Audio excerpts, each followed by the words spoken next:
If a murder is committed accidentally or wasn't planned, the murderer usually uses whatever is lying around them as a weapon.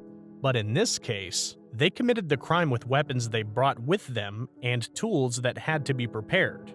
For example, an unplanned murder weapon might be an ashtray, a fire extinguisher, a liquor bottle, or a kitchen knife. Not only had the criminals already prepared a murder weapon, but they also brought cable ties with them.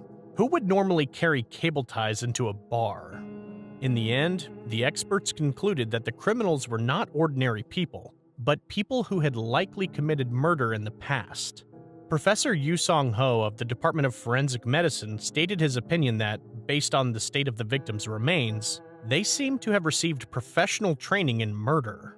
In addition, the police found a rubber thimble on the floor at the crime scene, which the police believed the criminals accidentally dropped. It was found that this rubber thimble is mainly used by workers in factories that manufacture electronics and by workers in bookbinding factories.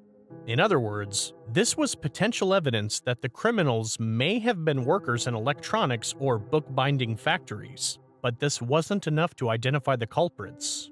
The police created a montage of the criminals and spread it around the country in hopes of catching them or getting some information. But despite their best efforts, this case has remained unsolved for 26 years.